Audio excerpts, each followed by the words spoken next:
Thank you, Mr. Chair, and thank you, gentlemen, for being with us today. Mr. Secretary Shanahan, in 1990, Congress passed a law that required the administration to produce an audit of the Department of Defense. I want to give you guys kudos for producing the first ever audit of the Department of Defense last year in November. Thank you for that. Can you give us an update on that? Give us a little idea of what the department is learning from that audit. I know we don't have a clean audit yet. Secretary Norquist may want to comment on that. But I'd like to get a brief update about what we're learning, what kind of opportunities we have for efficiencies and better use of capital in the military. Thank you, Senator. First of all, the audit was to look at $2.7 trillion worth of assets. So this was the largest audit ever conducted, probably in the history of mankind. We were asked, would we ever do this? Because it had never been done. We made the commitment to this committee that it would be accomplished. We always knew that there would be discoveries, but audits really aren't about doing the audits. It's finding the problems, as you pointed out. And we specifically focused on identifying certain problems that are vital to operating the department. Some of them are financial and benefit, as you described, efficiencies, but others are identifying cyber shortfalls. So we use the audit to find efficiencies, vulnerabilities from cyber, as well as where there is non-compliance.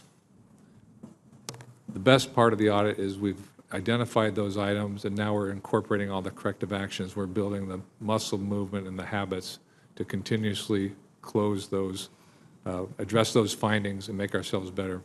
Dave, would you like to talk about the efficiencies? Sure. So I think one of the things you point out is before we started the audit, there was sort of two potential misconceptions. One is it was going to be a paperwork exercise, and we'd learn nothing. Or the other is we'd open the floors and discover pots of gold hidden underneath. And of course, part of the value of getting through is you moved past those to discover the tangible value. And let me just give a couple of specific examples. The first is inventory. We discovered there are certain facilities where what they thought they had in inventory did not match what they had in inventory. And if your responsibility is spare parts for airplanes, the accuracy of that inventory matters. And so, for example, at Hill Air Force Base, uninstalled missile motors, they don't just check the quantity, they check the condition. They were labeled as unserviceable. When you visit them and look at them, they're actually usable, and so you wouldn't have needed to order more. That saved us $53 million. Other places, you go to Osan and Kadena, 14,000 munitions, $2.2 billion, 100% accounted for, not a single exception. And so what we learned is there are some places that are doing this quite well, and there are others where we need to either help them fix their process or give them better attention. But the commanders in the field recognize the direct correct connection to mission and readiness, and so I had expected a lot of pushback once the audit findings came in that this was just paperwork, but they saw the tangible value. And I think as we move forward, the accuracy of the data, adopting more business-like practices will be tremendously helpful for the department. Thank you. And how long will it take us to get a clean audit, in your estimate?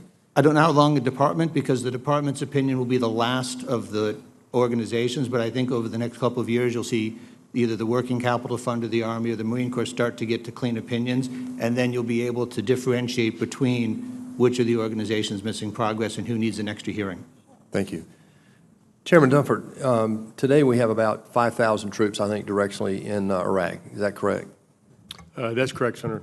And so General Thomas recently, before this committee, the combatant commander of SOCOM said, and I quote, "Our Iraqi partners have embraced their sovereign responsibility in terms of defending their terrain." What are we doing? And also we hear about this potential vote in the parliament in Iraq about asking U.S. forces to leave Iraq. And then just this week we had President Rouhani visiting Prime Minister Mahdi. Can you talk to us a little bit about what assumptions we have in this budget with regard to our presence in Iraq, and how do you see our continuing role there in Iraq? Senator, this budget includes an enduring presence in Iraq, slightly less than the forces that are on the ground right now. But what's important is that we do that in partnership with the Iraqi government. So as the Iraqi government settles and they're prepared to enter into a conversation about what our reliable partnership will be moved forward, then our Secretary of State and Secretary of Defense will work out the exact numbers to meet the requirements that the Iraqi security forces will still have to ensure the lasting defeat of ISIS, which, is, of course, is our collective focus. Thank you, sir. Thank you, Mr. Chairman.